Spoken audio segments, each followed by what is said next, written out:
He looked at me like I was nobody, just the bride's brother in a borrowed suit. What he didn't know was that the tech empire his business relies, I built it.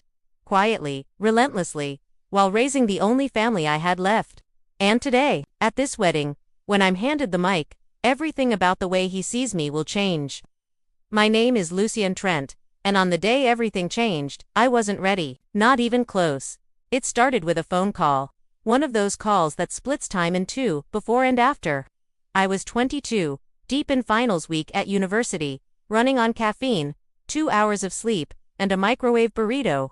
The call came, just as I was reviewing my last marketing case study. I almost didn't answer. Lucian. It was my college advisor. His voice held a strange gravity. There's been an accident. That was the moment the world tilted. My father, man who had raised me and my sister Isolde alone for years, was gone. A car crash. Instant, no pain. They said. I didn't cry right away. I just stood there, phone in hand, watching a cheap wall clock tick as the seconds collapsed around me. I had 1 week left in the semester. Isolde had 1 week before her high school graduation. We were alone. No mother to turn to. She had left long ago, swallowed by a new life and a new family. There were relatives, sure, but they sent condolences, not solutions. At the funeral, the tears came in a flood. But it was after, when the house was empty, the casseroles eaten, and the calls stopped, that the real grief began. And then came the knock, and the next. And the letters. Debts. So many. My father had tried to shield us, but his business had faltered in the shadows. Loans, missed payments, the house mortgaged twice over. Creditors weren't interested in grief. They wanted restitution. We lost the house, the car, and his workshop. Everything. All we had left was a suitcase of clothes I had packed for spring break. What do we do now? Isolde asked me that night. She was 17, knees pulled into her hoodie, eyes red. Her question wasn't about logistics, it was about survival, about trust, about whether the last person she could count on would vanish, too. So I made a choice. I would finish school. I would keep us afloat. I would not fail her. It began with work. The campus, cafe shifts in the morning. The courier runs at night. I delivered everything, pizzas, prescriptions, legal documents. My legs ached from the endless biking. I missed classes, slept during lectures. I lost weight and nearly lost my mind. Somewhere along the way, I lost my girlfriend, too. Emma, sweet, patient Emma. She'd held on for as long as she could. But eventually, voicemail apologies and forgotten anniversaries weren't enough. I let her go. Not because I didn't care, but because I couldn't afford the guilt of being loved poorly. People say hardship builds character, but character doesn't come from speeches or trophies. It comes from counting change to buy eggs. It comes from walking miles in the rain because the bus pass expired. It comes from seeing your little sister fall asleep hungry and pretending you're full so she eat the last sandwich. Isolde didn't complain. She studied harder.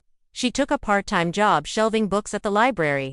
We turned surviving into a quiet ritual. I graduated on a gray Tuesday. No ceremony. Just a confirmation email and a sigh.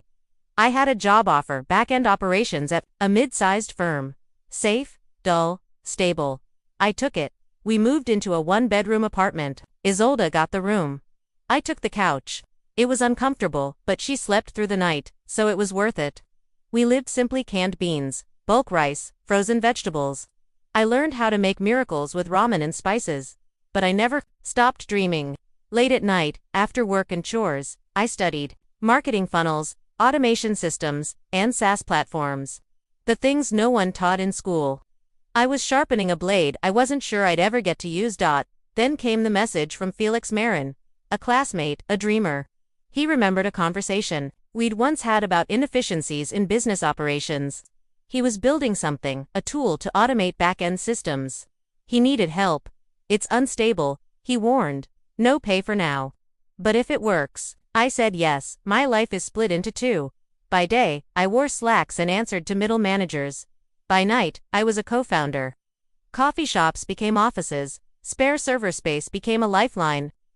Sleep became a luxury. 6 months in, one of our co-founders left. Too much stress, too little return. Felix and I stayed. Barely. Then it happened. A client, small but real, piloted our tool. Their processing time dropped by 40%. They told 2 others. A blog review picked us up. Suddenly, we had meetings, demos, clients. I still didn't quit my day job. We poured the money back into development. I handled everything from bugs to billing. Felix became the face. I stayed behind the curtain. And I liked it that way, because what mattered wasn't praise. It was peace. Isolde got into university on merit. I paid her tuition in full. No loans, no debts. Just clean beginnings. Every time she smiled without fear, I felt like I'd won something bigger than any title. And then, one night, she called. "Lucian," she said, breathless, "I'm getting married." My fork paused midair. "You're what?" "Married," she repeated, a little firmer this time, "to Damien. Damien Rowe." The name bounced around in my brain for a second before settling like a stone at the bottom of a lake. Rowe. Something about it tugged at me. I'd heard it before, not at home, not through her. Somewhere else, somewhere. Professional. "We've been serious for a while," she added, almost as if bracing for my reaction. "But I didn't tell you because I wasn't sure how you'd take it." "You should have told me," I said. Not angry, just flat. "I'm your brother, Isolde. Your only family." "I know." Her voice cracked just slightly. "That's why I'm telling you now. And, he wants to meet you." "Good," I replied. "Because I want to meet him too?" We arranged for dinner that Friday. I offered to cook, keep it informal. I still remember the moment the door opened. Damien stood there in pressed slacks and a crisp shirt, flowers in one hand, wine in the other. He smiled wide, maybe a little too wide, and offered a firm handshake. "Mr. Trent," he said. "Lucian," I corrected. We sat, talked, and shared a meal. He was intelligent, polite, and made Isolde laugh, the way I hadn't seen in years. But that name gnawed at me. "Rowe," I said, swirling the wine in my glass. "Any relation to Roland Rowe?" He paused, a beat too long. "That's my father." Of course it was. Roland Rowe, founder of Rowe Industries. Shark in a suit. He was one of the top names in enterprise systems and data security, and our biggest enterprise client. Not only that, he'd been sniffing around our platform for months, trying to acquire it outright. Thinly veiled interest, cloaked threats about competition, and the assumption, always the assumption, that everyone had a price. I didn't mention the company. Not that night. Not even a hint. I kept my tone even. Kept the dinner light. This wasn't about business. This was about Isolde, and if Damien truly loved her, I would find a way to separate him from his father's shadow. Later that night, she pulled me into the kitchen. "You went quiet." I was surprised. "That's all. You don't like him." "I don't know him, but you will," she said, her eyes soft and vulnerable. "He's not his dad, he's kind, he listens." I studied her face. She wasn't begging, she was hoping, she was choosing. "Okay," I finally said. "Then I'm in your corner." Weeks passed. Wedding plans flooded her days. I offered help where I could. Then came the family meet and greet, upscale country club. White tablecloths, the kind of place where you measure a man by the polish on his shoes. That's where I met Roland Rowe in person. When we were introduced, he gave a limp handshake and said, "Oh, you're just her brother." I assumed her father would be here. "Our father passed away a long time ago." "Oh," he said, as if commenting on the weather. Then came the question. "What is it that you do again?" I smiled. "Corporate operations." He didn't even blink. Didn't care, and that was fine, because I didn't need him to care. But part of me whispered, "You'll regret that." The wedding day arrived beneath a sky so blue it felt like it had been painted there just for Isolde. I stood outside the old stone chapel, straightening the cuffs of my charcoal suit, watching guests filter in like a tide in silk and lace. My hands were steady, my face composed, but inside, an undercurrent buzzed like electricity. I hadn't spoken to Roland Rowe since the country club, not a word, not a glance. He'd made it clear who he thought I was, an accessory, background noise, a brother whose relevance ended with a last name. That was fine. That was preferred, until now. Because someone, I still don't know who, added my name to the speaker list. The ceremony was beautiful. Intimate, sacred in the way only love stories sealed by time can be. I walked Isolde down the aisle. She squeezed my arm, tears welling. "You look proud," she whispered. "I am," I said. The vows passed like poetry. Damien looked at her like she was the center of gravity. And maybe she was. At the reception, I stayed, near the fringe, nodding politely, sipping from a glass of ginger ale, offering smiles to the well-wishers. But my mind wasn't fully there.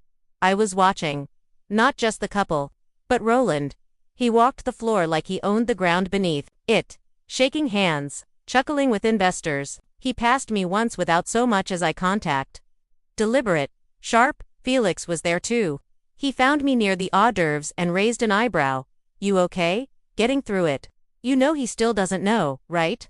I nodded, and it's not my job to correct him. Felix clinked his glass against mine. You always were the quiet assassin. Then the tap came. A woman in black slacks and a headset. Catering staff. Mr. Trent. You're up next. 2 minutes. The mic is ready. What speech? She said. Brother of the bride, you're on the list. My first instinct was to decline. But something held me back. Maybe it was years of being overlooked. Maybe it was the memory of ramen dinners and rent notices. Maybe it was the way Roland's laugh echoed across the room like a gavel. I looked down at my glass, then, back up at the crowd. Okay, I said. Let's do it. I stepped up to the mic. The lights soft, the music fading. Good evening, I began, my voice calm. For those I haven't met, my name is Lucian Trent. I'm Isolde's brother. A few heads turned, the usual polite applause. But the room shifted when I continued. But I wasn't just her brother growing up. I was her guardian. Our father died when I was 22. She was 17. No mother in the picture, just us. Silence wrapped around the tables like velvet. I was finishing college when it happened. I didn't get time to fall apart. I worked day shifts, night shifts. I lost friends. I lost love, but I didn't lose her. I looked at Isolde. Her hand was at her mouth, eyes glistening. She never asked me for everything I gave, but she deserved it anyway. Then I shifted gears. While trying to survive, I helped co-found a startup, a small automation company. Maybe some of you use it. Probably without realizing it. I didn't look at Roland directly, but I felt his stillness. We started with borrowed code and no sleep. Now, we support some of the largest firms in the country. My co-founder, Felix, is here tonight. He's the public face. I prefer shadows. More shifting in seats. Realizations blooming. I share this not for applause, but because this moment, this wedding, this joy comes from every fight we fought to get here. And I'm proud of her. Of them, and of who we've become. I ended with a toast. To love that endures, and to the people who carry you until you can stand. Applause, real, full. But I barely heard it. I stepped off stage and walked back into the crowd. And there he was, Roland Rowe.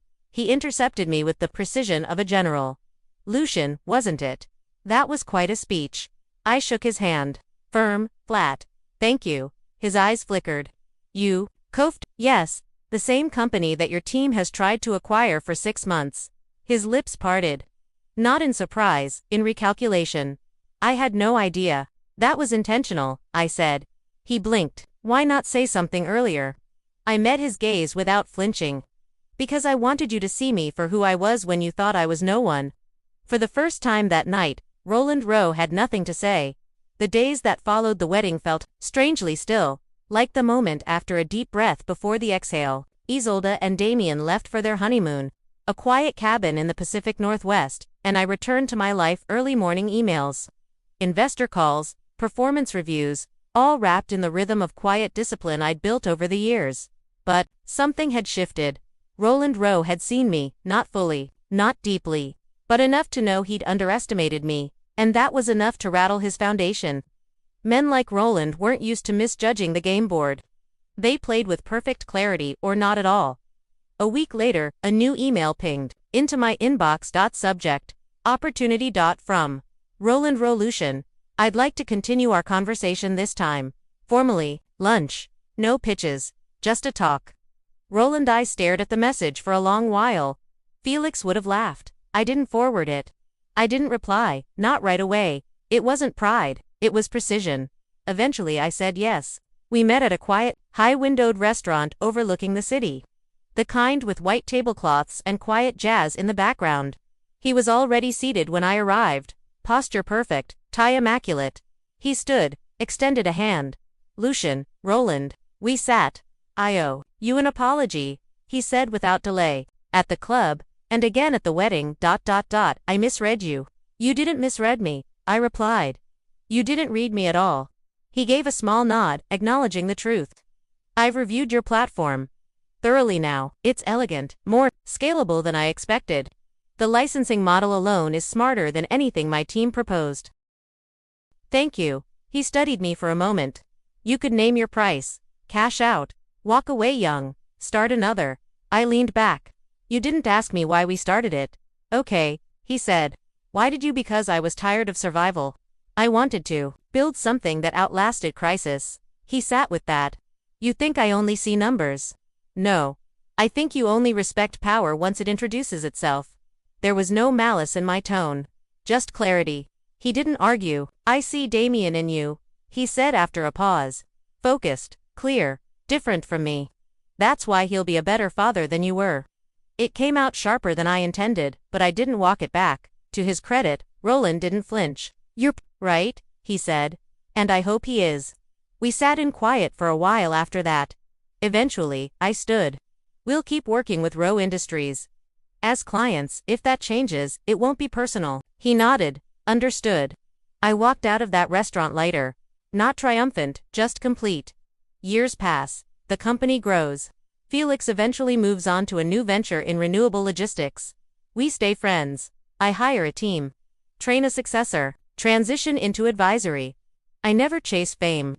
Never speak at conferences. My name appears only where necessary. Isolda teaches literature at a community college. Volunteers. Grows tomatoes. Damien works in non-profit tech, building tools for disaster recovery. They have a daughter now. Her name is Alara. She calls me Uncle Lush, and I carry her on my shoulders the way I once carried my sister. One evening, years later, Roland passes away. Damien calls me. He's quiet. He left a letter for you. Inside, folded neatly. Lucian, you were right. About everything. And you were the best man in that room. Thank you for taking care of my family when I didn't. I placed the letter in a drawer I rarely open. Some legacies aren't built on inheritance. They're built in the moments no one sees. People still mistake me for someone ordinary. A man without titles, without fanfare. And I let them, because I know better. True success isn't loud. It's not spotlight and applause. It's knowing who you are when no one's watching. It's choosing to protect, to serve, to build without needing credit. I'm Lucian Trent, not just a brother. Not just a founder. A quiet reckoning in a world that often confuses noise with strength. And I'm exactly where I need to be.